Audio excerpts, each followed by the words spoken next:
Due to adult content, parental discretion is advised. To begin.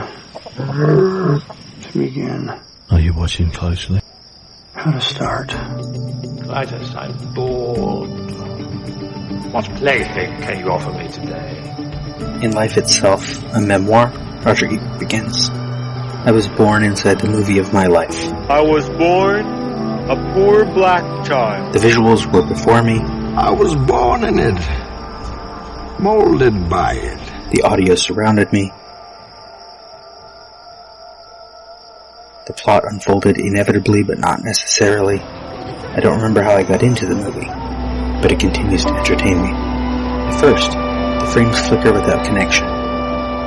We all are born with a certain package. We are who we are. Where we were born, who we were born as, how we were raised. We're kind of stuck inside that person. And the purpose of civilization and growth is to be able to reach out and empathize a little bit with other people. And for me, the movies are like a machine that generates empathy. It lets you understand a little bit more about different hopes, aspirations, dreams, and fears. It helps us to identify with the people who are sharing this journey with us.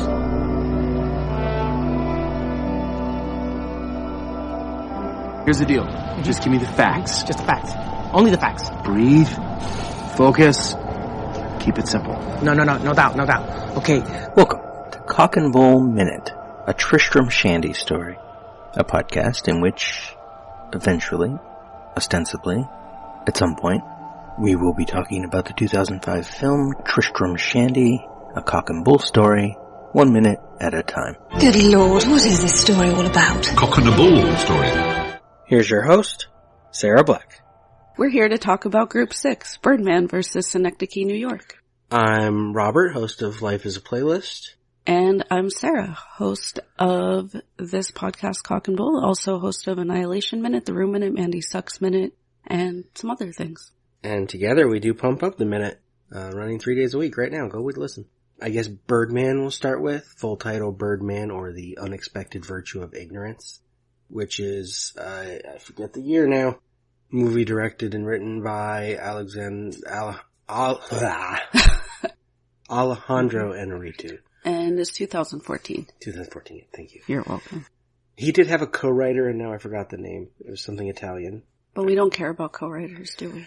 Well, in terms of these two movies, I think everyone considers this very much an Inarritu film. I mean, we tend to favor directors anyway, and this is, Synecdoche is Kaufman's first time directing his script, so that's definitely a Kaufman film, because he's doing both parts. So in these two films, we have two theater directors going through midlife crises, both who say they want to put their real selves into something. Yeah. The difference there, just in that little bit of premise, is that Regan in Birdman is not a theater director. That's part of the problem, is that he's trying to be a theater director, writer, and star when all he's been is a film actor. Played by Michael Keaton, and essentially playing a sort of version of himself, because he used to play Birdman in popular films, and Michael Keaton used to play Batman in popular films. He didn't do the third one, and in this he did do the third one, but he didn't do the fourth one, I think, because he didn't do Birdman 4. And then his career's kind of fallen down since. But making the character a theater director is a good way to illustrate that midlife crisis, or flipping from acting where essentially he's being told what to do to him attempting to take some control over his life. Yeah. And in a way, Caden is kind of the opposite, because he is a theater director. At the beginning, he's just directed Death of a Salesman, and then goes on to direct something that isn't quite theater, because it takes, 50 years to do, and never has an audience.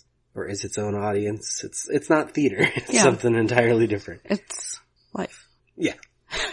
So in the beginning of Birdman, we have the visuals of the black and red letters appearing. Oh yeah, to the drum beats. Yeah.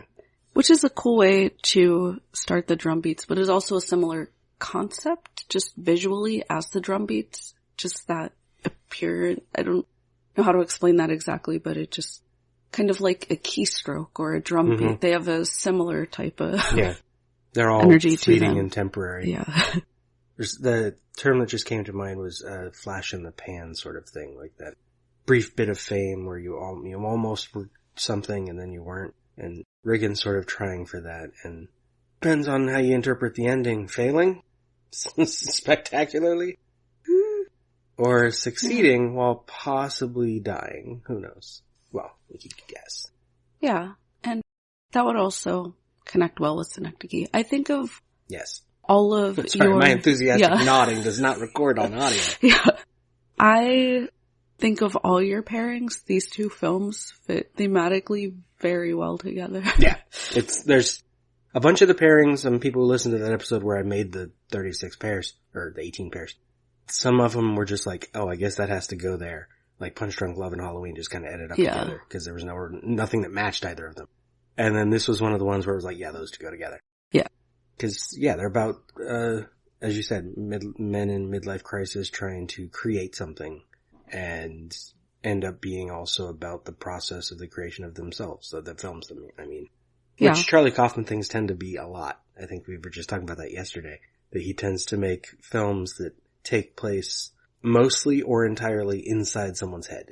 Yeah. Let us know if you'd like to see a Charlie Kaufman collection of movies by minute, because it would just be so much fun to spend that much time in characters' heads. But yeah, we were talking about that yesterday, and being John Malkovich and Anomalisa, and I'm thinking of Ending Things, and of course Synecdoche, and Eternal Sunshine, of course.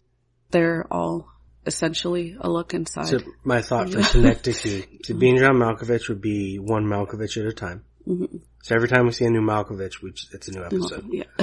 Which would be a lot of episodes for that one restaurant scene, but that's okay. Synecdoche, New York would be, I was thinking, one extra at a time. Oh, wow. That would be a lot of episodes, too. Doesn't he have 50 million people in there? 13 million. Yeah. 13 million people. So once we're in his theater thing, it's gonna get a little crazy. Actually, even at Death of a Salesman, that audience is made up of extras. Exactly. Yeah. They're gonna do like a 100 episode stretch just about Death of a Salesman. Yeah. That's fine. I could do that. My English degree will come in handy there. Essentially, we'll do Death of a Salesman minute and go backward. And I don't know what the other ones were. Adaptation. It can't be one deranged internal rant at a time because that's the whole movie. Or it's just one really, really long. Yeah. So we have Death of a Salesman in Synecdoche, but we have the Raymond Carver story that's been adapted strangely into a play. Yes. Very strangely adapted. The story is just them having that conversation at the table.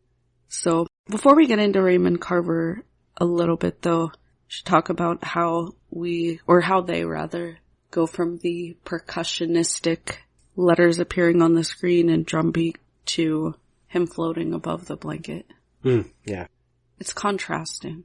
The hitting versus the floating. I don't know. Oh yeah, because it gets very quiet. As a visual, it implies like meditation, like magical realism immediately. Yeah, which then cuts to... And we hear a voice from nowhere, because Birdman talks to Is that him. what I call the angry voice? Because it flips between the drum beat and then the angry voice. What? Yeah. In the script, it's just man, but it's Birdman. Yeah. Talking to him, because he used to be Birdman. And I think maybe you'll remember this better, because you tend to remember visuals better. I think it's on the mirror in the dressing room. I don't remember what it's written on, but it says, a thing is a thing, not what is said of the thing. Yes, it's on the mirror. Yeah. And so already they're establishing existentialism as a theme, which there are, not to discredit these two films, which are both great, but there are a lot of films that are the white 40-something male existentialist in midlife crisis. Oh, yeah. Yeah. So... that part of these films is not original. Yeah. Yeah. The way these films are is original, but that particular concept or idea in filmmaking, certainly not original. But this existentialist idea in finding the inherent truth in something, which there's also a counter argument to that later on in the film. He says a thing is a thing, not what is said of the thing, but then later, I don't remember the exact quotes, but they're discussing how the only thing that really matters about the play is how people, and especially how the critics, will view it. Which means, I don't know, it seems counter to a thing is a thing what is not. Now I'm tripping over this line, not what is said of the thing. Yeah, them saying it is what is said of the thing. Yeah. So it's like the play is the one exception. Yeah. So we not only have this existentialist idea, we also have an argument about, we're supposed to think about whether that's true or not. I don't know what you have in your notes. I don't have any notes other than some screen caps from the screenplays and the short story. But that just made me think about objects in Birdman. Like how certain objects matter to specific scenes, like the gun when he doesn't have it, or his daughter's toilet paper roll, and those little specks on each one. Yes. Which represent people, right? Yeah. Those 13 million extras from Synecdoche. And yeah, the joint that he finds and assumes is hers. You know, there's objects that mean different, even the card that says, like, the thing is not a thing, or his Birdman poster that the crew gave him as a gift, but all it does is bother him that it's there. It seems more that they're arguing the opposite. It is what is said of the thing. But that is his internal struggle, because he's been told and is treated like he's Birdman all of these years, even when he goes out. That's all people want. Yeah, they want photos with him. Yeah, with Birdman. And so he's struggling to find that identity. Who is he? Does he have some inherent identity? Or is he what others have ascribed to him? And that, my friends, conference is symbolic interactionism theory. So when I teach symbolic interactionism theory, a big part of that is, or how I have students start to think about symbolic interactionism theory, is you just write down 10 words that come to mind when you say, I am. And then you flip that and you say, you can either, well, usually the way that I do this is to say, think of the person closest to you. And then once you have the image of that person in your mind, you say, that person thinks I am, and you write down the 10 words that come to mind. And you can do a couple of things with this. One, you see how many noun type versus adjective type words you have. So if when you say I am, you're saying like I am a teacher, I am a friend, I am a daughter, then it indicates that you're defining yourself a lot by your relationships, which isn't an inherently bad thing. It's just that's the way that your brain is That's how processed. labels work often. Yes. Too. But if you're saying I am and using adjectives, I am strong, I am a basket case, I am whatever it is that you're saying, then you're ascribing not feelings exactly, I can't think of the word that. And then also doing a comparison between who you think you are or what you're ascribing to yourself versus what other people think you are. Because a lot of times, especially with my students, they'll find that they're much harsher on themselves, but then when they think about how they're viewed from the outside, they're much kinder. Like, they might think that they're angry or a procrastinator or a terrible student or whatever, but the person who loves them thinks they're amazing. And it just has you shift your thinking, and but also just about how our identities are formed and how we continue to negotiate and renegotiate those identities through the people that we're in relationship with. And I think this film talks about that a lot. Do you think you're more beautiful than you say? Yeah. Yeah. Chloe's perception was so clearly different. Her picture looked like somebody I thought I would want to talk to and be friends with, like a happy, light, much younger, much brighter person. It's troubling. I should be more grateful of my natural beauty. It impacts the choices and the friends that we make, the jobs we apply for, how we treat our children. It impacts everything. It couldn't be more critical to your happiness. Our self-perceptions are generally kind of harsh and unbecoming when really that's not how the world sees us. We see how he's negotiating those relationships with his ex-wife, with his daughter, I'm forgetting the name of who I refer to as Mandy in my notes, because he said she played Mandy. Laura? Or Laura's ex-wife. Someone's name is Laura. It's Andrea Riseborough's character. That's the actress. Laura. Yeah. And I was thinking even in his scene later with the critic herself in terms of negotiating identity, because she says that a washed up celebrity like him has no business even trying to direct a play. Yeah. She's gonna what does she say? She's gonna destroy his play? Yes. Well, she hasn't even seen it yet. Yeah. So. Well, there's something I noticed last night reading the Carver story in the things like when he has that line. Oh my god, what's the actual Carver? It's one of my screen caps. And Raymond Carver's story is what we talk about when we talk about love. Yeah. I'm the wrong person to ask. I didn't even know the man. I heard his name mentioned in passing. I wouldn't know. You'd have to know the particulars. But I think what you're saying is that love is an absolute. That's the direct line from the story that he is repeating each sentence, and Mike comes in and convinces him to change it. When this is a Raymond Carver adaptation of a story that's not that long, needs all that dialogue to work. And he makes him turn that into like one sentence. So he's even his own adaptation of the play is being altered. Like that new version of himself is being altered by this new actor he brings in. Yeah. And that does make sense because who we are, and this is part of symbolic interactionism theory as well, is always changing and being renegotiated.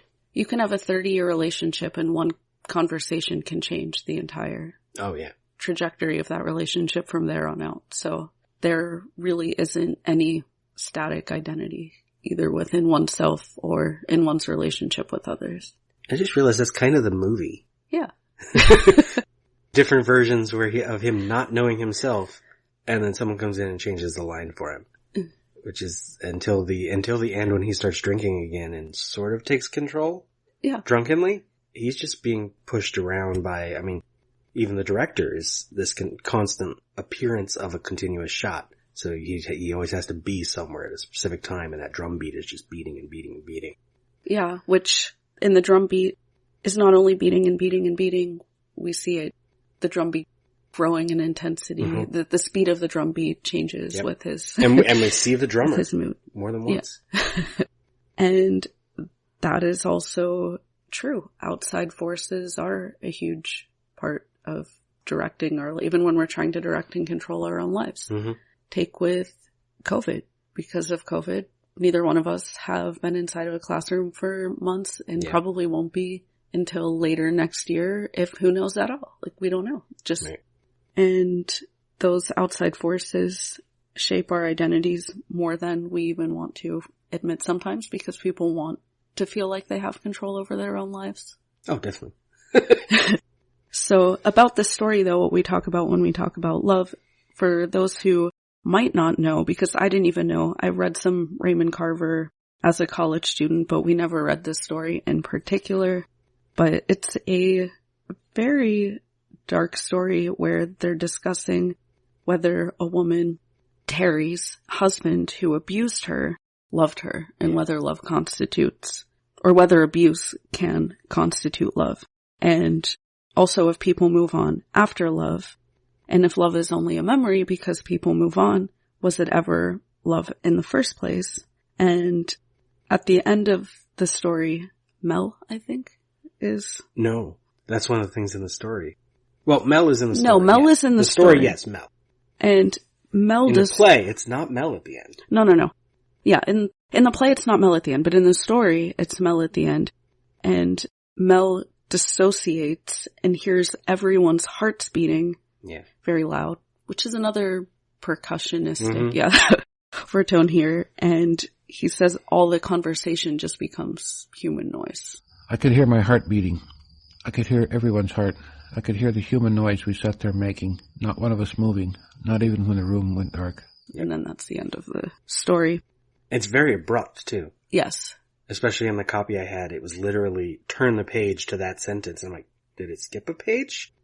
Because it just went from them still talking to, oh, okay, it's over. And life is kind of like that, too. Drugs are like that, too. And both films, to a degree, discuss that. And both plays. We think true.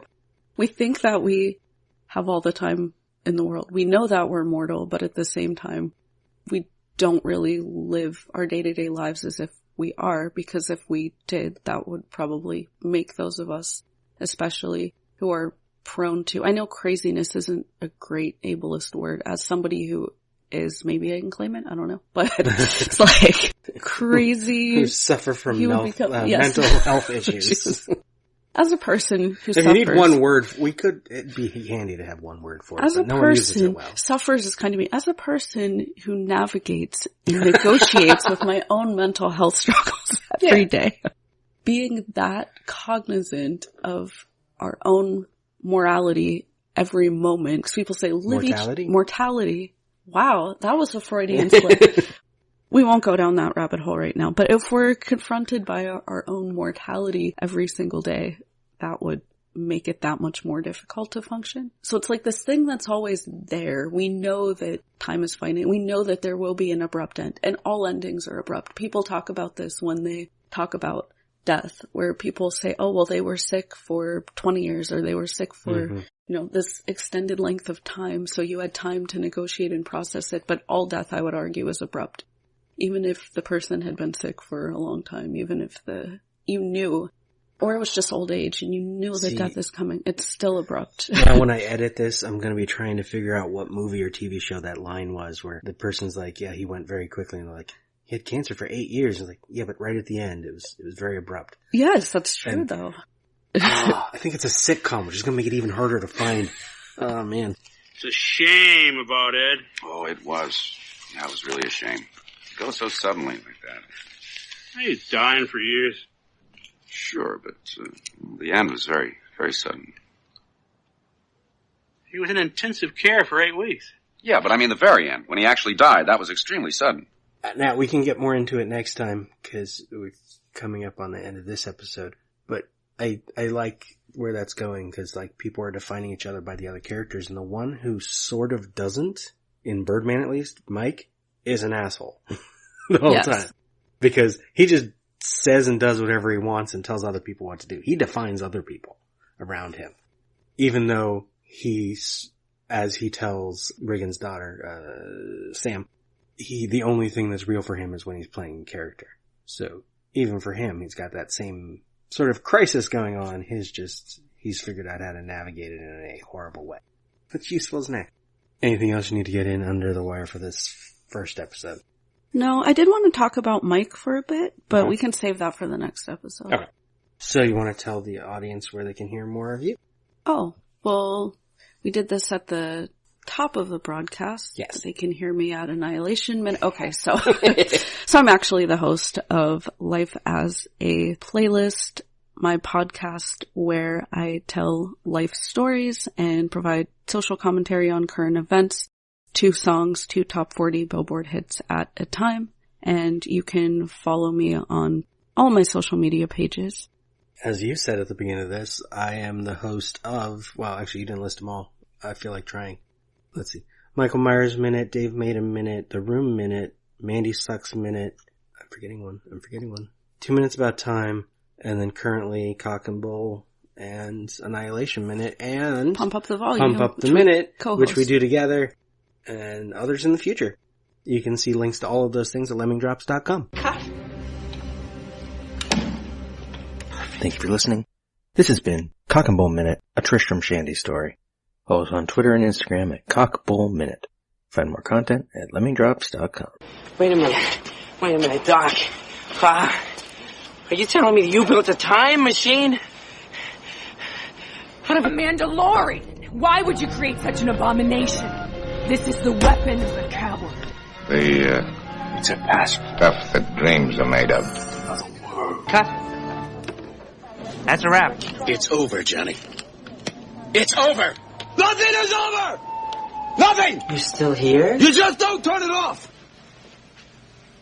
It's over. Go home. Go.